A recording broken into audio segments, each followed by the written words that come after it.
Buenas, nosotros somos el grupo 14 y vamos a dar una introducción sobre la geometría fractal, su definición, propiedades, tipos, aplicaciones y algunos ejemplos. Me llamo Facundo y mi compañero Daniel. Vamos a arrancar con la presentación. Estos son solo algunos ejemplos de figuras de la geometría euclidiana. Para empezar, hablemos sobre algo que ya conocemos, la geometría euclidiana. La geometría euclidiana es la rama de la matemática que estudia geometría clásica, es decir, la de toda la vida que nos vienen enseñando desde muy temprana edad. Un ejemplo de la geometría euclidiana son los círculos, triángulos, cuadrados y los cálculos que podemos realizar sobre esto, como el área, el volumen, etc.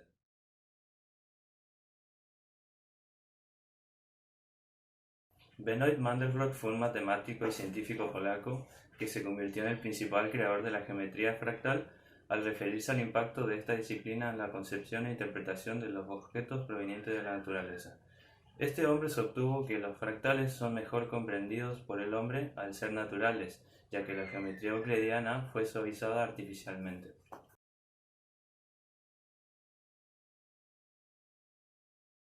La geometría fractal es la solución de cómo deben describirse las llamadas complicadas formas de la naturaleza. La llamamos así porque su forma es muy irregular e impredecible al cambio. Esa es una propiedad muy característica de los fractales. Mandelbrot dijo una vez que la geometría de la naturaleza es caótica y está mal representada por el orden perfecto de las formas usuales de Euclides o del cálculo infinitesimal. ¿Qué quiere decir eso? Que no podemos representar la geometría que vemos todos los días con la geometría euclidiana, ya que estas son para representar formas perfectas, por así decirlo. En estas imágenes podemos observar a la perfección ejemplos de los fractales en la naturaleza. Se pueden observar en las plantas, en las montañas e incluso en los seres humanos.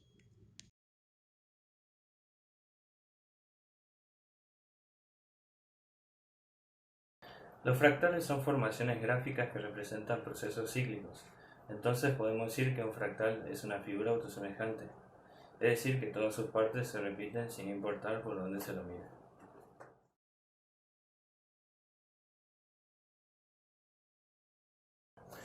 Ahora hablaremos un poco sobre los diferentes tipos de fractales que existen. El primer tipo con el que nos encontramos es la autosimilitud exacta. Este tipo exige que el fractal debe ser idéntico a cualquier escala. Se suele llamar también a este tipo de fractales como sistema de funciones iteradas.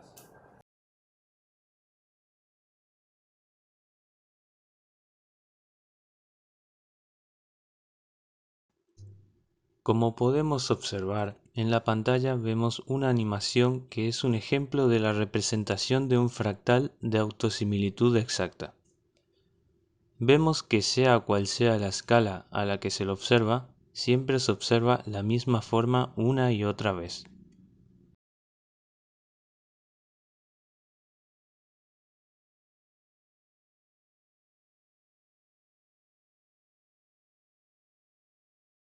Luego tenemos a la cuasi-autosimilitud. Este tipo exige que el fractal sea aproximadamente idéntico a diferentes escalas. Estos contienen copias menores y distorsionadas de sí mismos.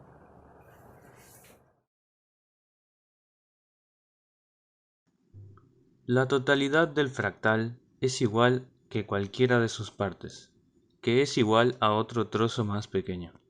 La similitud del patrón no deja de sucederse. En esta animación podemos ver algo similar a la anterior, con la diferencia de que en esta se observan cambios a medida de que se va avanzando en la iteración del fractal. Esta propiedad es característica de este tipo de fractal, es decir, que a diferentes escalas el fractal se ve similar pero no idéntico.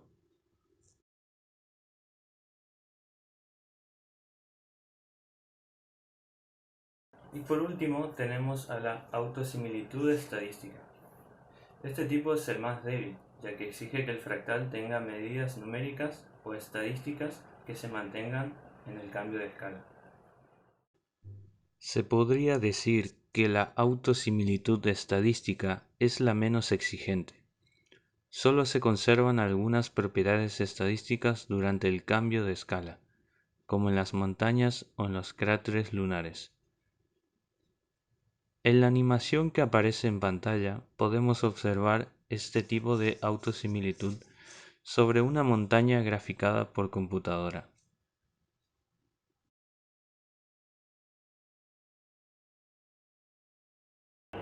Los fractales son la representación geométrica de la teoría del caos, entendiendo por caos a todo aquello que no somos capaces de sistematizar.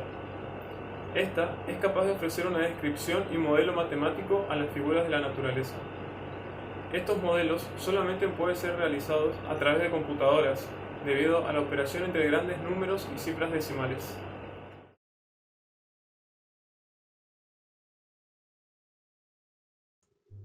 Vemos fractales prácticamente en cualquier parte. Nuestro día a día está repleto de ellos y la mayoría de las veces solemos ignorarlos. Pueden encontrarse en la naturaleza, en las películas, en los videojuegos, en la investigación médica y también están detrás de las comunicaciones inalámbricas. A continuación veremos algunas de estas aplicaciones. En las matemáticas, los fractales tienen aplicación en ciencias como la astronomía, física, química, entre otras. Sin embargo, aquellas que se presentan en los campos de la informática y la comunicación son de los más interesantes, siendo la aplicación fundamental de los fractales. La compresión fractal es un método de compresión con pérdida para imágenes digitales, basado en fractales. El método es el más apropiado para texturas e imágenes naturales, basándose en el hecho de que partes de una imagen, a menudo, se parecen a otras partes de la misma imagen.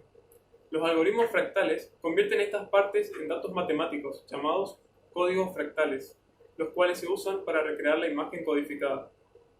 La técnica de compresión consiste en transformar una serie de píxeles en una fórmula, de modo que, al descomprimir nuestra imagen, la fórmula se desarrolla para rellenar todos los píxeles que habían sido transformados en fórmula. De este modo, se reduce el tamaño físico de la imagen. Además de imágenes, también se utiliza para videos, videojuegos y resulta muy útil para la navegación web.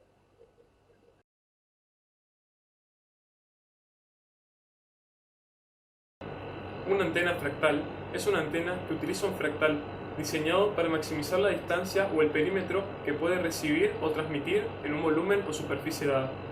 Esta tiene una respuesta en frecuencia completamente diferente a las antenas tradicionales, ya que es capaz de ofrecer excelentes ganancias en diferentes frecuencias de manera simultánea. Lo que en la mayoría de las antenas tradicionales existe una frecuencia para la cual ofrecen su máxima ganancia y en las demás se ve rápidamente reducida.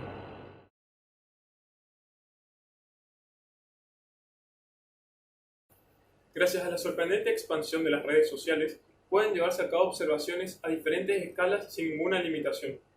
Si observamos los contactos directos del individuo de referencia, veríamos que existe un cierto patrón de características, es decir, uno de ellos será el más intelectual, a otro le gustará la música, a otro el cine, otro será más alegre y otro más triste.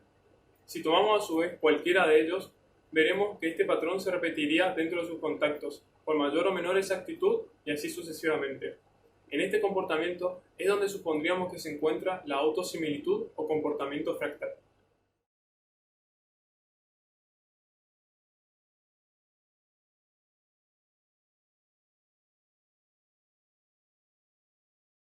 Aplicación de fractales en los videojuegos.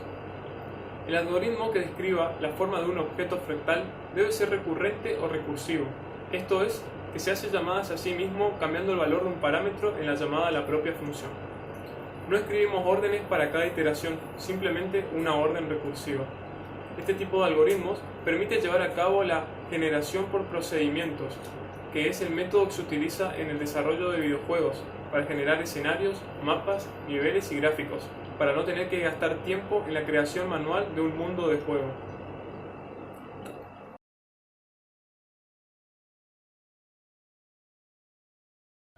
Si bien el término fractal es reciente, los objetos hoy denominados fractales eran bien conocidos en matemáticas desde el principio del siglo XX.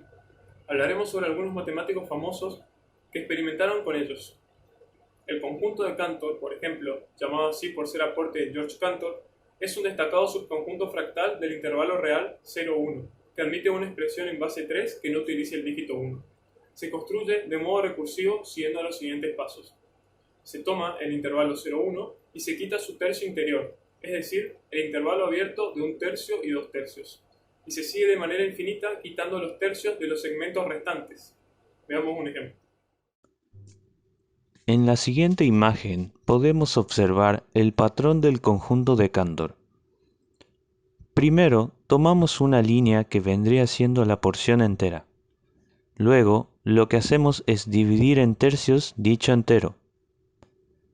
Eliminamos el tercio del medio y listo, ya tenemos nuestro patrón. Este patrón se realiza de manera recursiva infinitas veces, observando que el resultado es el mismo a diferentes escalas infinitas veces.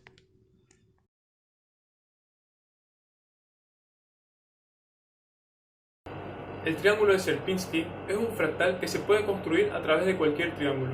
Este se puede descomponer en tres figuras congruentes, cada una con exactamente la mitad del tamaño original, es decir, tres copias autosimilares de él mismo, lo que es una propiedad específica de los fractales.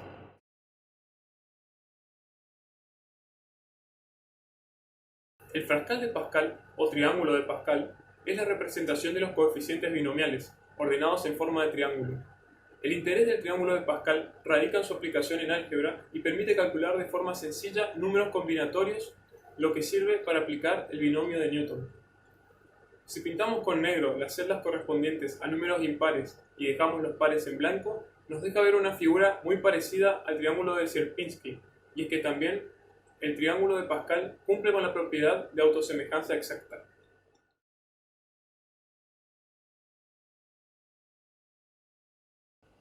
La curva de Koch es una curva cerrada continua, pero no diferenciable en ningún punto.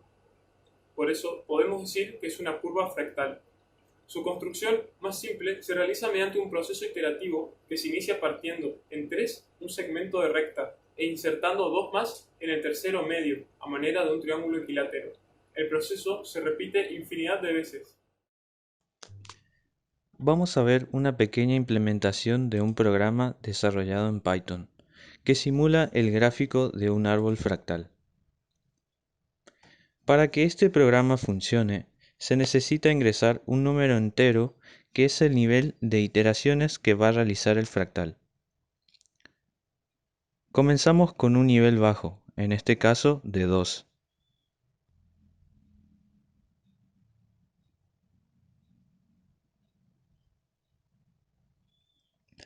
Ahora vamos a probar con un nivel un poco más elevado. Ingresamos un nivel de 5.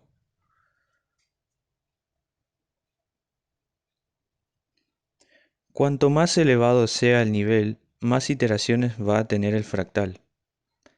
Vemos que si ingresamos, por ejemplo, un nivel de 10, el árbol se vuelve cada vez más complejo.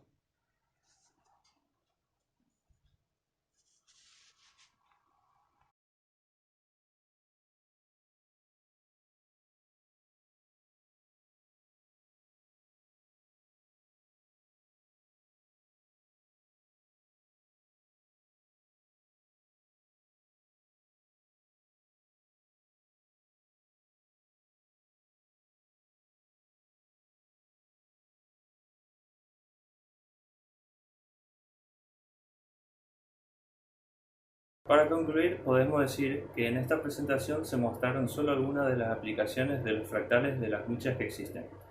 Hay que tener en cuenta que la geometría fractal es una de las ramas de la matemática relativamente joven y está en constante evolución. Vemos que de alguna manera los patrones que describe permiten que las irregularidades y caos de las formas presentes en el universo sean más fáciles de estudiar. Por esto, cada vez más áreas la aplican para resolver sus problemas.